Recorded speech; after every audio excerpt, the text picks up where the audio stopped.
So we picked that song and we were singing it as a trio. So I was like, I can try. So now they're asking, can you sing the high part? And I'm like, yeah, I can try sing the high part. So I sang the high part of the song. And I remember the girls were like, what? You mean you can sing that high? And I'm like, oh, I didn't even know I could. Yeah, I guess I can. And they're like, oh, it sounds weird. And I'm like, gosh, okay. My name is Maryolive Mungai. I'm an artist, a singer, songwriter, instrumentalist, a teacher, love of life, a happy person generally. Well, pursuing a career in music, you know, you don't get much support in that, especially, and you can't blame them, our parents' generation, you don't see that financial stability in music careers. So I know for them, it was coming from a place of concern. Like, no, go do this safe careers, you know, medicine, you know.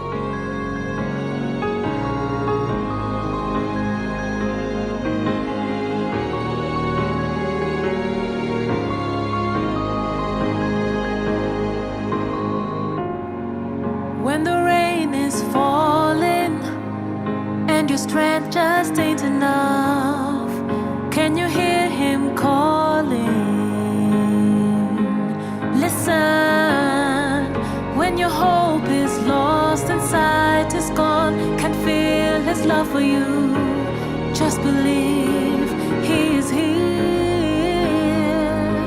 Say, I will shield you from the rain, save you from the storm.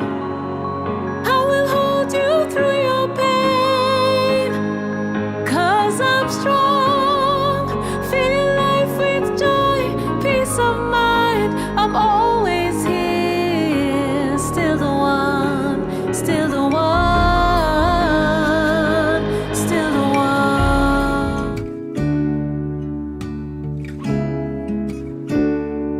I can take my mind off you and your deep brown eyes. I want to feel a love that's real, and I want that with you. I want that touch from your steady hands. I want that kiss from your warm lips. I can take my eyes off you when we're in the same room, and I play scenes all day of you wanting me, and I play scenes all day of you taking me where our senses are running wild. Baby, don't hold back on me. I am yours and you'll be mine for the night of a lifetime, where our love will be sorry free. Oh, I can only dream, 'cause you're stuck in my mind, my crush.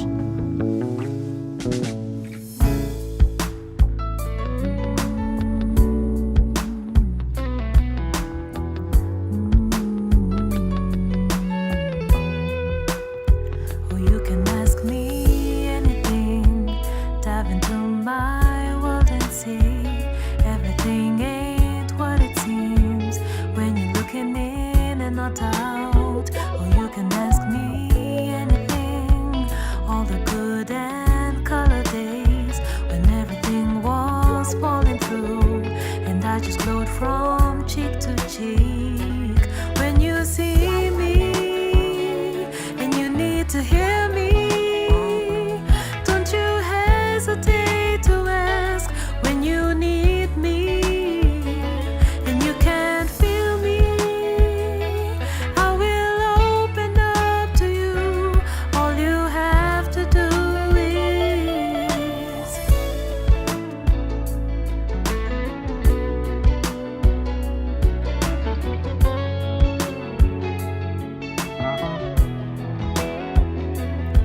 or you can ask me.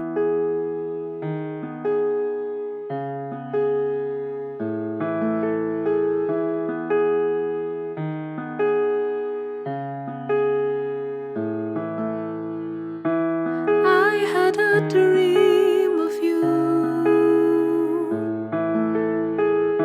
Your face I felt fading. You came to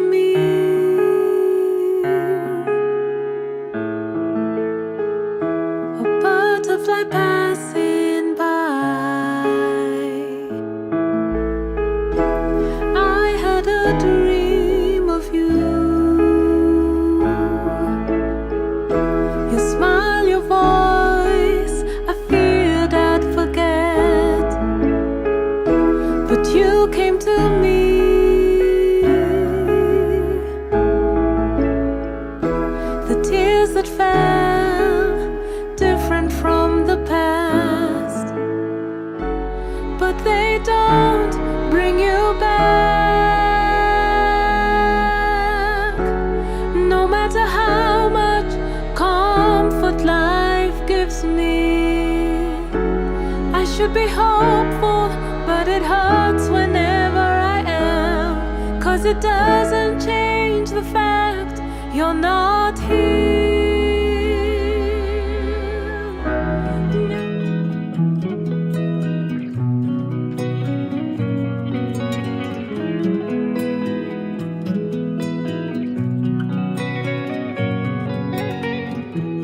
What's failed me in this hour? Trying to hold this moment now. Sunrise to sunset through the park with your hand on mine.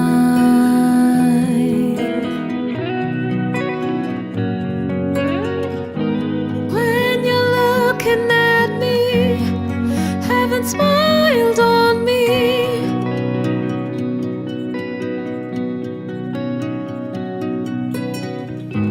From today my heart will say,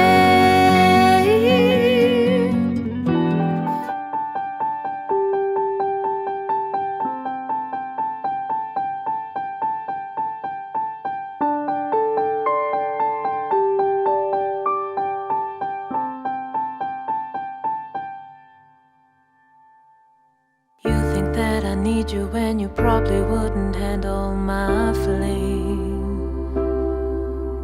You pose around as if you know me better than anyone else. Lately all you wanna do is push me down. You finally realize you can't control me. I've outgrown you, baby. This got to end. I always saw you when I win, been there from the start. And as with time you showed your love was just too shallow. But I don't need you anymore. I've tried my best to look past all our discords and our broken ties. This doesn't mean I'll forget the good times when we felt free. I just don't need you anymore. It wasn't all.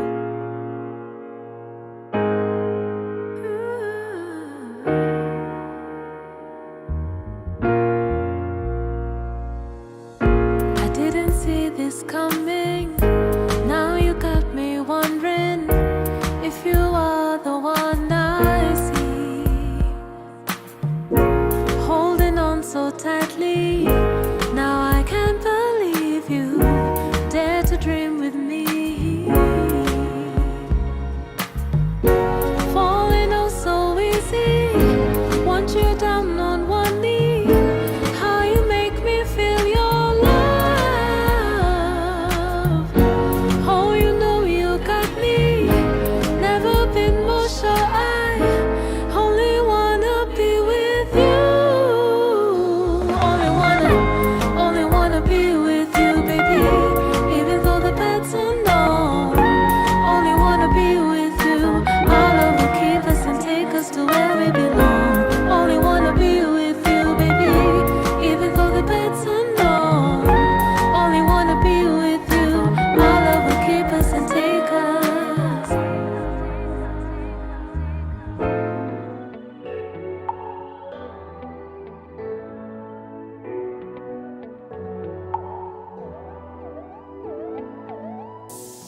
You remember the love I gave, so sweet that it made you cave in. You remember the time you took, so precious it made you mine. You remember the love I gave, my secrets nothing to spare.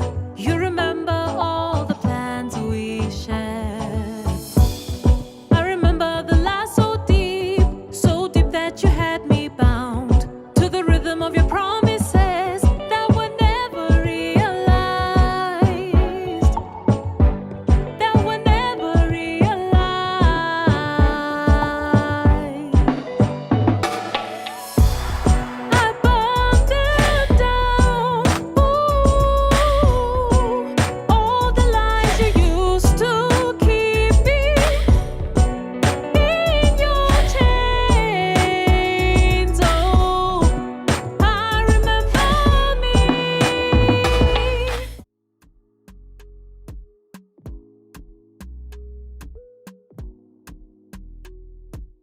My name is Maryolive Mungai. I'm an artist, a singer, songwriter, instrumentalist, a teacher, lover of life, a happy person generally. Music is my whole life. Like, even if you're just meeting me now, coming up in my career, it started off in the classical scene, because those were the opportunities that opened up quite a lot when I was coming up. And so I built a career as a classical singer, as an opera singer. And I still had that little itch in me that kept telling me, what about your own music? What about your own songs? Which I've been writing and performing at open mics even before my classical career. So it's like I put that on the back and almost forgot about it, or maybe just kept it to myself. But I had friends around me who were always telling me, asking me, when are you gonna release a song? When are you gonna record? And I thought, hey, let's do this, why not? And and I started now pursuing a recording career and a performing career as a contemporary artist. And this is the Maryolive you'll see more often today.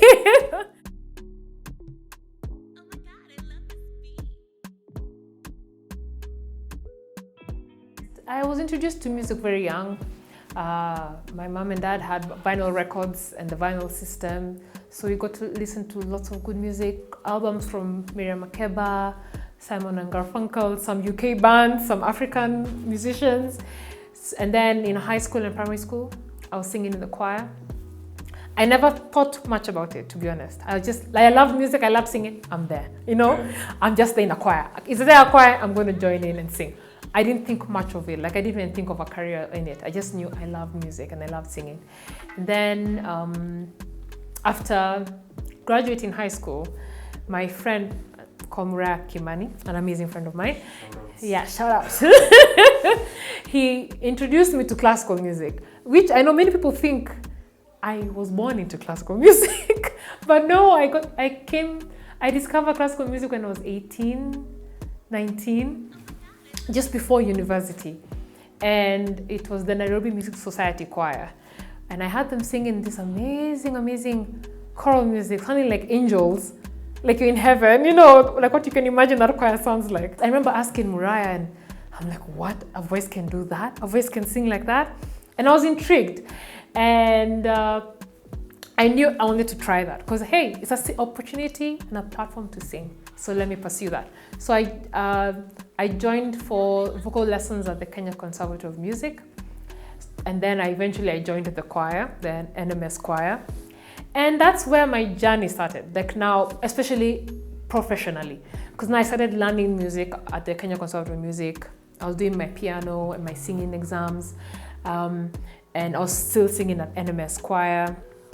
And then I started getting called to perform in classical scene. So the opera scene, I went for auditions, I got in, and literally from there, it's like, I don't know how to say it, but it's like all the doors just opened like that, for especially in the classical scene. They were just there, ready. Before this, I was singing open mic. Like I would go for Adele Onyango's open mics way back then, years ago. You know, I'll have my two songs over there and I'll have a guitarist with me. And I remember performing them and feeling, you know, so nervous. But I was still pursuing that side as well. But then now when the classical doors open like that now took a backseat because again, the classical scene is very demanding. You need to be at your best. Vocally, you know, as a whole musician, your musicianship level must be so high. So I was always practicing, always studying and practicing and studying. And then I had two producer friends, Waidaka Entertainment and Augustine, they would call me and just ask me, why are you not recording? Why are you not in the studio singing? Why are you not doing your own music? And I'd always feel like, no, everyone knows me as a classical singer. I can't branch out. Like, I would always have this, what will people say? Does it mean if I do this, will I lose what I've gained from this career that I've already built? Because I know I have a name in the classical scene and I'm grateful for that. But I was no longer feeling as fulfilled. And I thought, why not pursue? So I actually took their advice. And I remember Augustine even came home, picked me up and took me to his studio and said, record.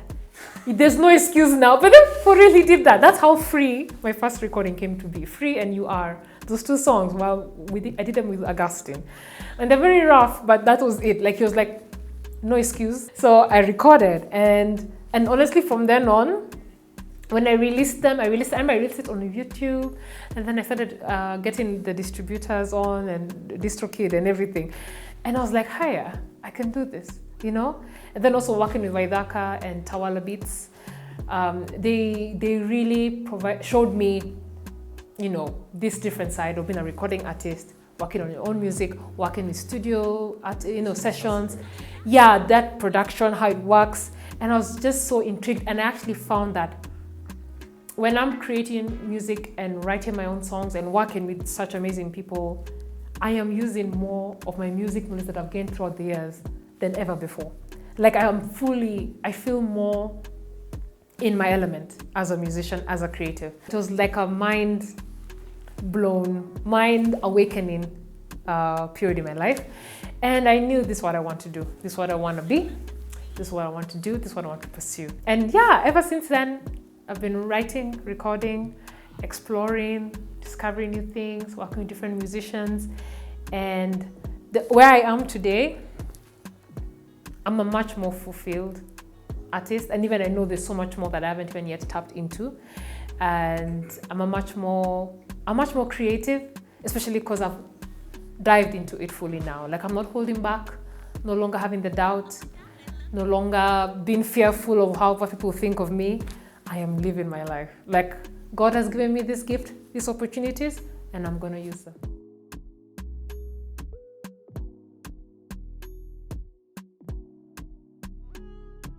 I'm the only girl in a family of 4. So I have 3 brothers, and I'm the third one. And I'm laughing because someone just told me, oh, you're a third one, you must have been neglected because of middle child. But anyway, no, so I'm the only girl. And with that, I grew up like a tomboy because now I'm only seeing boys, fighting, copying WWE back then. So at home, they're doing that. And I'm like, yeah, I'm going to join in. So I was quite rough. I was quite rough when I was young because I was growing up around boys. And I was a tomboy, proper tomboy growing up. I would not be afraid to jump over walls, to climb trees, to get mangoes in Shag. Yeah, I grew up. I was born in Nairobi, but our first home was in Magiwa Estate. That's where our home is. And then we moved around throughout the years. But we stayed there till I was 12 years old. It's a very good period, yeah. But I'm telling you, I was a tomboy. Climbing the wall, I would climb the wall. I see my brothers doing it, I will join them. They're climbing the tree, or to get lookwards, I will climb the tree with them to get the lookwards. So, yeah. My family isn't very, there's not who I can say is very musical. I think I was told my uncle played guitar once. My mom sang in choir when she was in high school, but there's no one who pursued a career or is active in it. So I was a rebel in that case to actually pursue a full-time music career. And yes, growing up, there's a lot of music in the house, especially because of the vinyl records. I remember seeing them, and my mom and dad would always play those albums. Even I can just visualize those albums in my head. And I've forgotten the artist's name, but I can see them and I'm like, wow. So, and then growing up, I'd watch, I remember watching Mariah Carey, Whitney Houston, ABBA, those classics. And I remember just sometimes staring at these singers and thinking, wow. And I do not know why, but I would literally just stare and get lost in that world. So I think deep down, even if I didn't know it then, I knew I always wanted to be a performer. I wanted to sing. I may not have known how I'll get there or what this feeling was, but I just knew that is amazing and I want to do that. Yeah, and then, pursuing a career in music, you don't get much support in that, especially, and you can't blame them, our parents' generation, you don't see that financial stability in music careers. So I know for them, it was coming from a place of concern. Like, no, go do this safe careers, medicine, so you can be safe. But then, I always knew deep down I wanted to do music. So they were not supportive at the beginning until they saw that I was able to earn a living from it. So I think my first opera show, when they came for that and they saw my check and they saw me on stage with these amazing talents like Ian Bogwa, as in they were like, okay, we can say you can be stable with this, so we'll support you. We'll support you now. Yeah, but of course my cheerleaders were my brothers. My big brother is called Alex. He's a pharmacist. My second big brother, the second born, is called Eric, and he's a doctor. And then there's me, the rebel, the musician, and then and then there's my younger brother. He's an amazing IT specialist. Yeah, and they are my cheerleaders all the time. Yeah, so I'm grateful for them. I remember my mom would tell me interesting things. I don't think I was singing that much, but she would tell me that I had a weird obsession with stamps. I actually have a stamp collection book, and I have it till now. And you know how bizarre it is? When I open that book, I'm amazed at how did I get stamps from China, from you name the country, it's there. Name any country in the world, I have the stamp. And I found that so weird. My mom just told me anytime I'd find a stamp, I'd run to her, like I'll look for her all over the house. I find her, Mom, look at this stamp, isn't it beautiful? She told me that every time I would always do that. So so now she purpose, like whenever she'll find stamps, she'll collect them for me and give them to me. Yeah, so that was the one interesting thing she told me that I had, and I still have the book.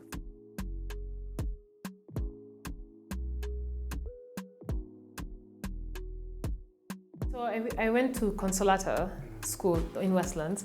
I was there, kindergarten, primary school, high school. I was there throughout. So Yannick, Consolata is in I can even go there right now. And I remember all the Panya routes, I remember everything, where the classes are. So I remember in nursery school, even I remember I would see the photos and the videos of myself performing in those, plays, the kindergarten plays and singing. And I remember Mom told me I loved those plays and I loved taking part in them. I imagine we have them in cassette form. That's the thing, it's old. In cassette form and and then pictures, the photo albums. And then in primary school, I sang in the choir. I was very shy in primary school, very, very shy. And I remember even when I was singing, I would just be so, you know how you sing softly, because you don't want to be too loud and maybe someone would make fun of your voice or something like that. So I'll just always be like, let me sing softly. But then in high school, I don't know what happened, because all of a sudden I was just asked to be leading the anthem every Friday in assembly. And I can't remember how that happened, to be honest. I just remember I was told, I think because I was prefect, I was told, you're going to be the one leading.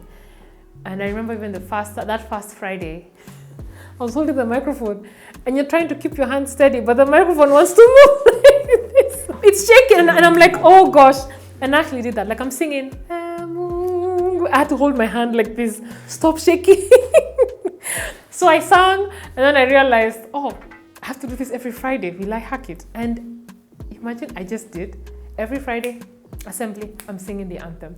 And after a while, I got so comfortable doing that even I started looking forward to it, So I think that, especially in high school, that interest was really built. Like higher, standing in front of people and singing, I actually like it.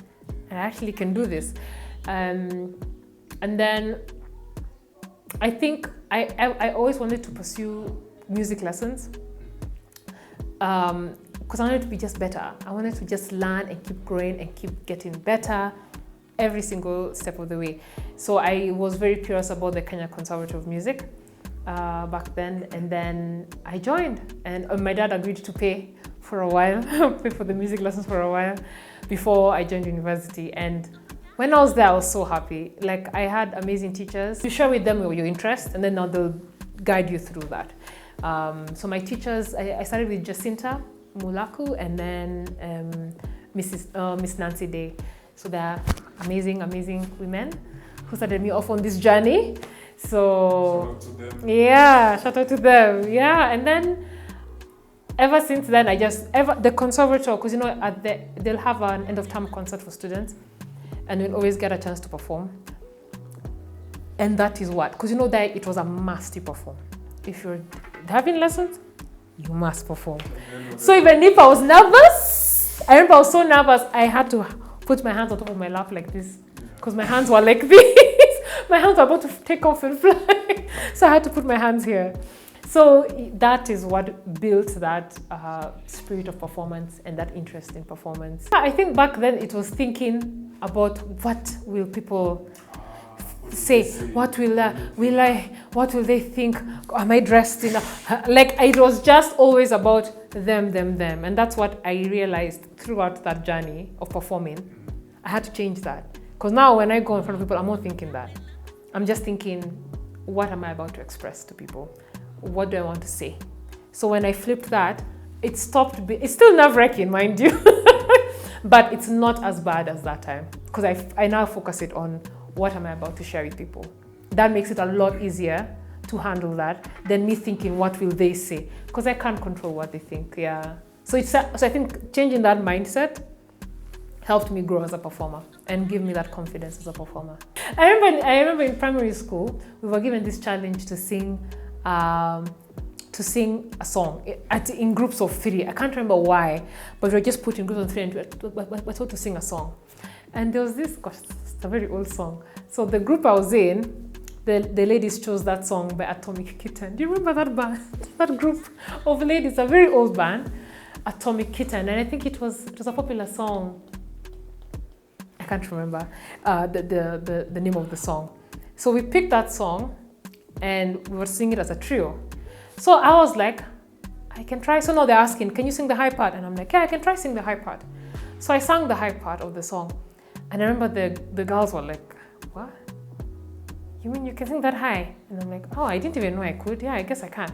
And they're like, oh, it sounds weird. And I'm like, gosh, okay. So I'm like, wow. Anyway, so we performed still. We stood in front of the whole class. We sang it till the end and finished. But still, like now, especially among those girls, they were like, oh, you sing weirdly. You sound weird. I was like, gosh, okay. Another time performing in primary school for a competition, for a play or something like that. I remember auditioning and I sang Maryolive song, the one for, and when a hero comes along, na, na, na, na. I remember I sang it.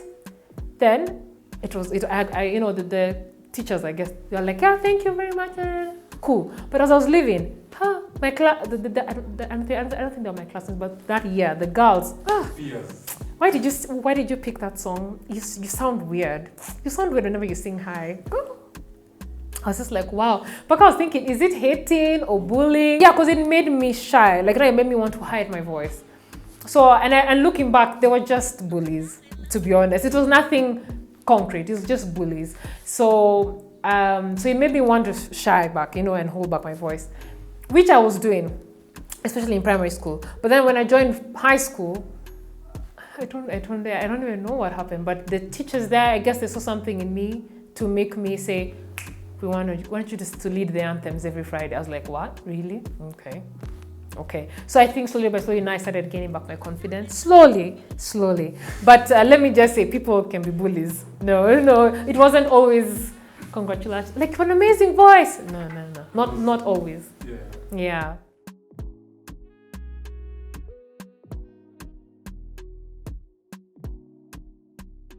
I think I had moments in high school where when we're singing in choir and I'm singing a particular part, but those were fine. But when it hit me that I could literally sing, I was having a lesson with Miss Nancy Day, and even till today I'm shocked, like thinking back to that day. I was singing this song. It's a musical theatre song called Defying Gravity. And if anyone knows that song, that's a very hard song to perform. And that time I was a teen. I was 19, I think. And I remember practicing, and my teacher would tell me, not yet. Like, I'll practice. I go for a lesson. She's like, not yet. You're not yet singing. I was like, what? The next week I go again. I've practiced the week I'm going for my lesson. She's like, not yet.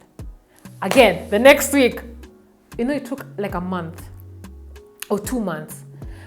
So there's one lesson, I think, and this was the last lesson that we did that song. She's like, okay, I can tell you've really practiced, but you're not yet singing it. I want you to sing it. I want you to feel your support, and I want you to be that character. Do it. So I remember she even called in her sister to sit in during the lesson so that she like sing to you. She told me to sing to her sister. I'm like, okay. Do you know, I was sweating by the end of that class, sweating. And I realized, but the thing is, my voice opened up. I could feel that my whole body was engaged in the song. I was belting so powerfully, and I was like, what? I can do that? That's when it hit me. I can sing. Because they sing it. I believe everybody can sing. We can all start bursting in a song, Kumbaya, my Lord. All of us will join in. But to really, really sing, that song has to be a part of you. It has to be a part of you, and your whole body is just engaged in passing that message on. That's what I learned that lesson, and I'll never forget it. But I was sweating. Like I finished that song and I'm here. I'm just feeling drops. That was when I really sang. I knew I could sing. Yeah. That feeling that I mentioned earlier about not feeling fulfilled, it started creeping in a lot more. I may be performing in the most amazing operas, and I may have, people may have seen me in amazing gowns and orchestras behind me, and I'm singing, but there was something just not adding up right. And that's when I knew, okay, I couldn't pinpoint it, but I knew I have to do something about it. And that's now when I feel God was just like, okay, since you're so confused, let me send my friends to remind you. So that's when I started getting calls from my Augustine about the studio, about recording, why you're not writing, why. So that push definitely helped me. And that's when I started becoming intentional. So I think it was around when I released Free, I think it was 2017 or 2018. That's when I started becoming very intentional about this. Like even if I was doing it scared. And I was doing it with no plan. Like I just know I've sung, recorded, released, and we'll keep at it. We don't know what will come out from it, but let's just keep at it. Yeah.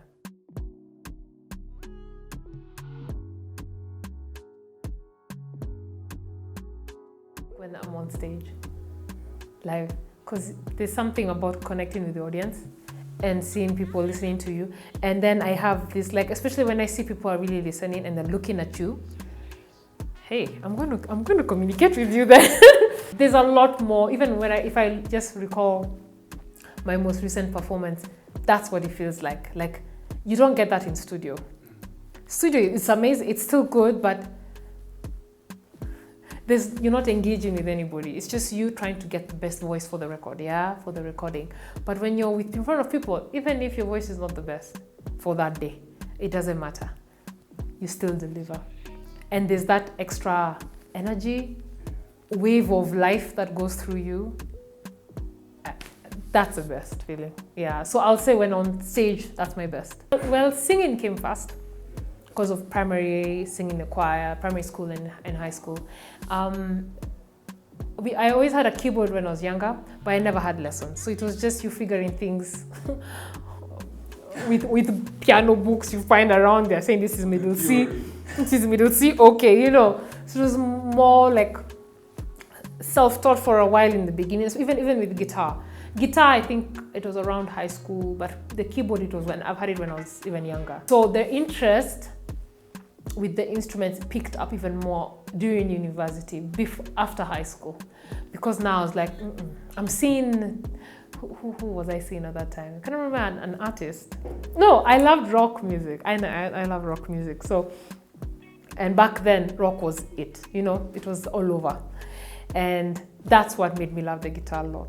So I knew, I want to be able to play my favorite rock songs on the guitar. Oh, guitar is hard because guitar is, you're pressing against strings. So there's that pain you feel in the beginning.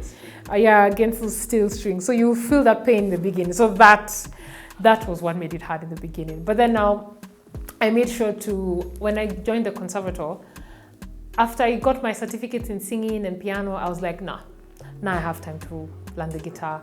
I want to learn it properly. So I went for lessons under Mr. Manasseh Uzele at the Kenya Conservatory of Music. I came out with so much music knowledge that has made me do what I'm doing today. I'm teaching because I understand music theory. I understand my instruments. I understand what I'm doing with my voice. It gave me knowledge. It gave me a secure foundation in music. It gave me confidence in performing through all those end-of-term concerts and all the concerts conservator has in a year. It gave me friendships, especially in the music scene. It gave me confidence as a musician, let me say that, because I can hold my head up high and say, yes, I know how to play that, and I know I can write my own songs, and I know what I want. So yeah, it gave me that confidence. When I joined university, they stopped because they're like, it's too expensive and you focus on your degree. And I said, fine, that makes sense. So when I stopped, I think a word got round at conservator, I think my teachers, and they were like, nope, we want you back, so we're giving you a scholarship. And the director then at Maryolive, God bless him, he gave me the scholarship, and I was like, what? You know, when my teacher called me, we're waiting for you to resume lessons, you got a scholarship. And I'm like, no, you're lying. I actually didn't believe the first time she called me. Imagine it, she called me, and I'm like, oh, okay, all right. And I ignored it. It didn't register in my mind that this is real. So the next week comes, and I'm going about with my university studies. I get another call again. Where are you? I'm like, sorry, why? Yeah, you're looking for me. No, you're supposed to come for your lessons. I'm like, which lessons? I haven't paid for any lessons. And they're like, you got a scholarship. Hello. I was like, this is for real. So I could not believe it. I went immediately. So I pursued that. Literally, if that didn't happen, I don't think I'd be here today as a singer, because that really set me for this life. So I'm really grateful to Mr. Luvai and the conservator. Yeah.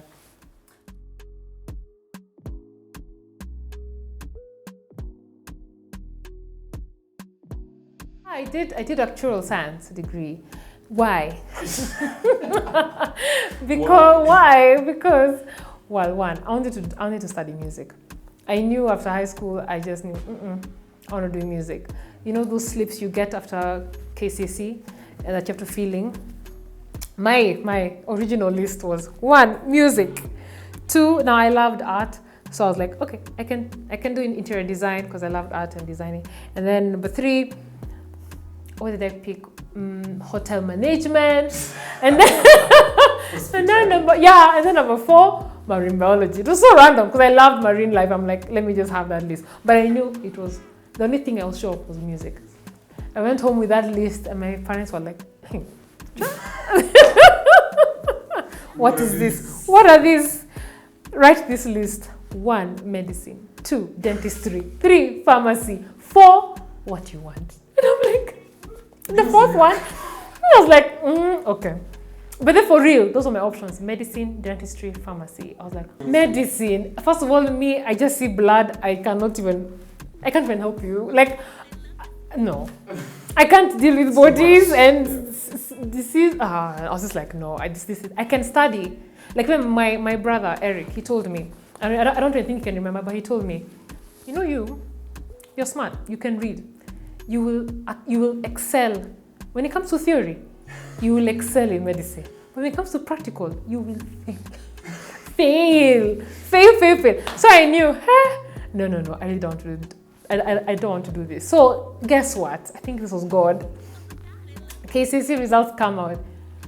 And when I saw I got a B+, I was so happy. You know, guys would be like, oh, you must start. And I'm like, I'm the happiest person in the world. Because it means that I don't have to do medicine. Because if I got an A, it would be no discussion. Straight into medicine. I was so happy when I got a B+. You have no idea. I felt, yes, success.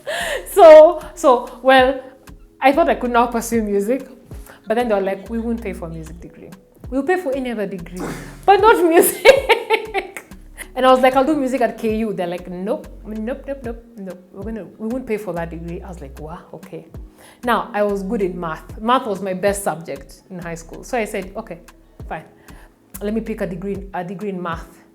And at that time, actuarial science was the thing. It was the hot cake around town. So like, okay, fine, I'll do actuarial science. No problem. So I applied, I joined, I got in. I did actuarial science. I wanted to quit after second year, but not because because I could feel I'm not interested in it. Even if I was doing really well academically, I was just not happy. So, but I was told, hey, you're already halfway. Just finish the last year. I'm like, okay, fine, true. So I finished. So I finished the degree, I worked for a year, and still in that job, I still knew I'm not fulfilled. My first job was, I was interning, I got an internship at NHIF. I stayed there for 3 months. It was so, let me not comment, I don't want to. We know. Let me, well, yeah, NHIF, and then I applied to be financial administrator at an international school in Westlands, and that was a really nice job. Salary was good for my first job, you know, and I was like, this is not bad, and I actually like it here. This is good. But then the last term, towards the end of the academic year, I just realized waking up was hard. Before, I'll never have an issue waking up. I'd wake up, prepare, go to work, and I'm fine. But this time, it was so hard. It was like I was lifting a dead weight. Like, it was so hard to wake up in the morning, and I knew something's wrong. I couldn't pinpoint it until I remember I had to attend to a client. And normally, when a client comes in the morning and I have to show them the school, I'll do it so happily. Like, I'll even grab the office phones and I'll walk with them. Yeah, let me show you around the place. But this time, a client came in and I told them, oh, kindly just have a seat there, I'll be with you shortly. I went to the back of the office where there are curtains. So I closed the curtains and I was like, come on, psych up, smile, smile, smile, come on, be happy. I had to psych myself up. That's when I knew I have to leave. I knew, it just hit me. Something's dying in you. Something's dying in you and it's dying really quick. So we have to do something about this. So I took the leap of faith after how many months? I think 2 months. And I know I quit without any plan to like pursue. I just want to do music. That's all I knew, but I didn't know how, where, what steps, nothing. It wasn't easy. In fact, that's why it took me long. It took me 2-3 months to make that decision and send the email and hand in my resignation. But my big brother Alex, he advised me, yeah, you may want to quit, but plan it, save. Even if it's to finish the academic year, you save that money and then leave. But don't just wake up, bye, and then you have bills. As you're saying, you have no savings, you have nothing. I was like, yeah, so I'm going to plan. I actually thought I wouldn't leave that soon. I thought I would leave by the end of the year. But I was just not happy completely. And I knew it's now or never. So I quit. But it wasn't easy. And I'm not able to just wake up and quit. Please don't. Plan it through. Because I planned it. I quit, but I still had money. You see, I saved up so much. So even if I quit, I was not going back to asking my parents for fare. I had money, you know. So but my parents told me, yeah, okay, fine, you've quit. We're giving you till the end of this year to figure things out. This is July, to figure things out. If nothing pans out in this music, you're going back to work. You're going back to applying for jobs in January. I said, fine. So 2 weeks after that, bumming at home and only going for my conservatory lessons, then I come back home. After 2 weeks, I got a call for an audition to be in an opera by Edita Kam.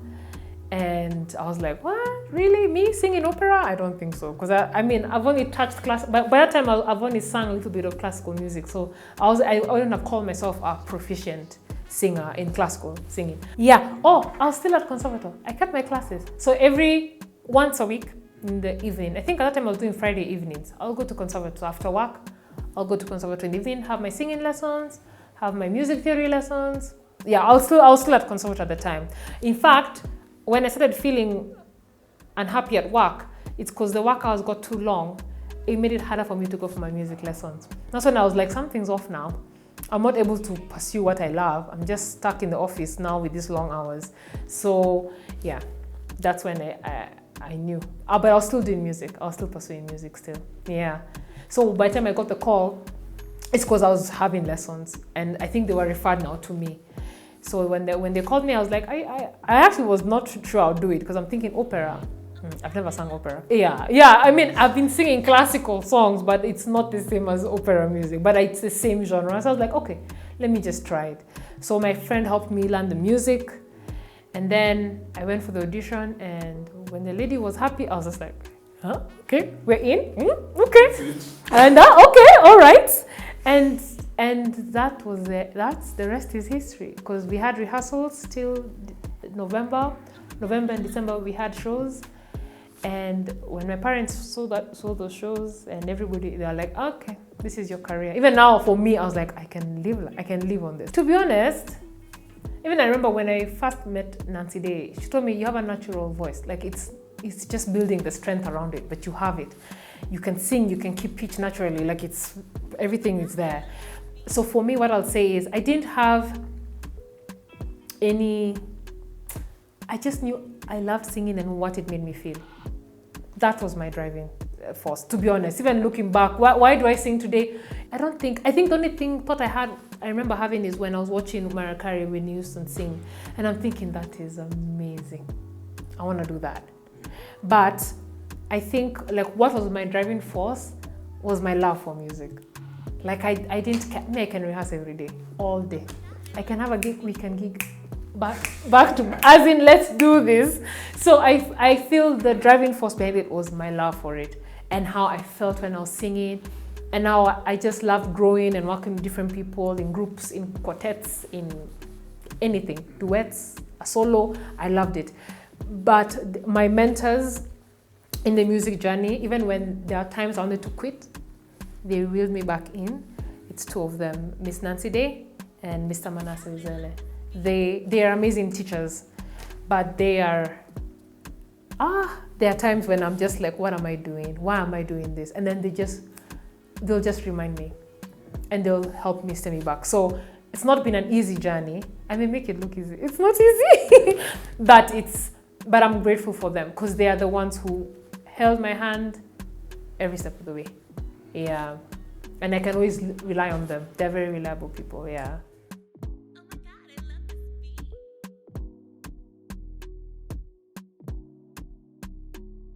My big brother Alex, and his wife Mercy, and all my nieces, Paul, Tamara, and Ivy. I love you all. Those guys know my songs better than me. They sing them.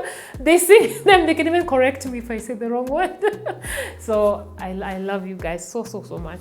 They have really supported me every song, every step of the way. Timothy, my small bro. Those guys will hear me sing and they'll just come and make me laugh.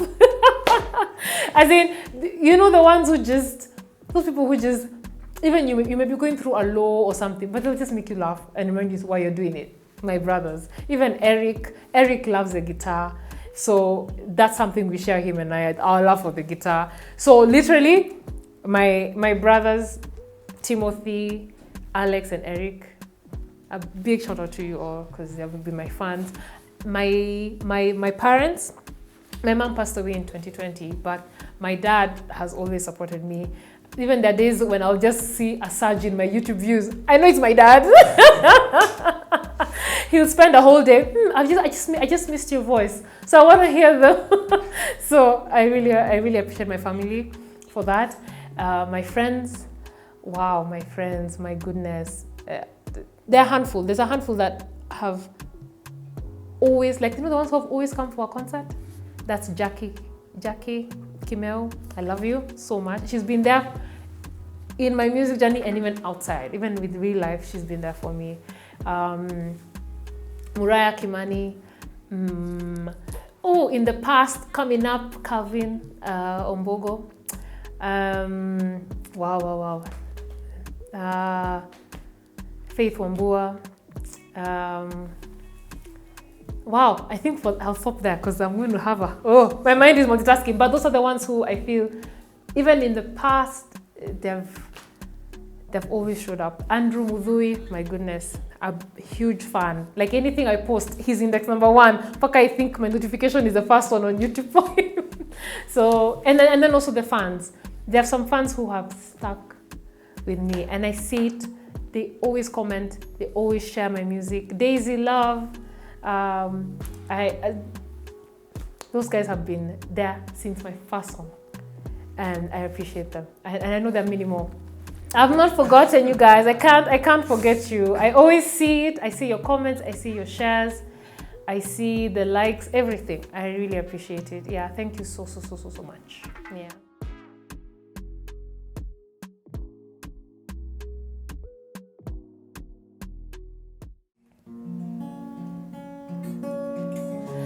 Didn't see this coming.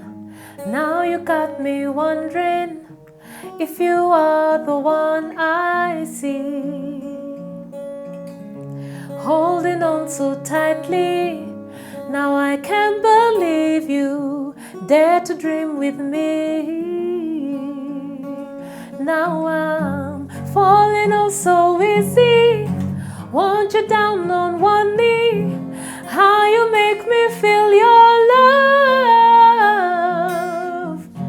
Oh, you know you got me.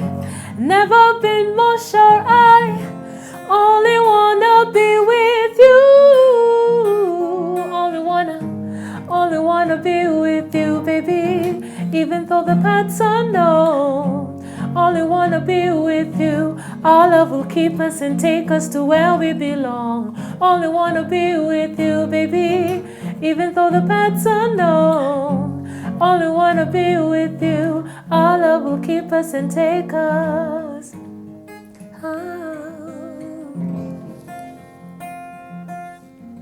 His vision clear, translucent, gentle soul fluorescent. No doubt I stand secure. I radiate, I'm guarded, smitten on his soft love. He dared to dream with me. Now I'm falling oh so easy. Want you down on one knee. How you make me feel your love. Oh, you know you got me. Never been more sure. I only wanna be with you. Only wanna be with you, baby. Even though the path's unknown. Only wanna be with you. Our love will keep us and take us to where we belong. Only wanna be with you, baby. Even though the path's unknown. Only wanna be with you. Our love will take us and keep us.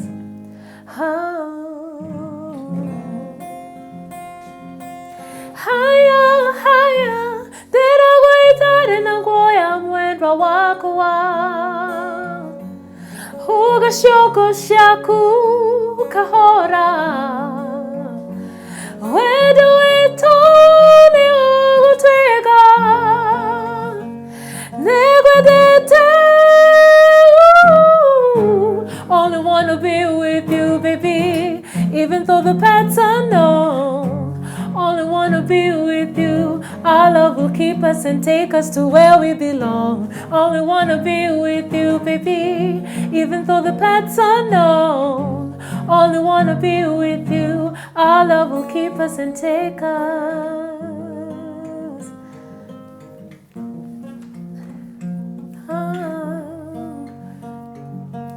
Our love will keep us and take us to where we belong. Only wanna be with you. Only wanna be with you. Thank you.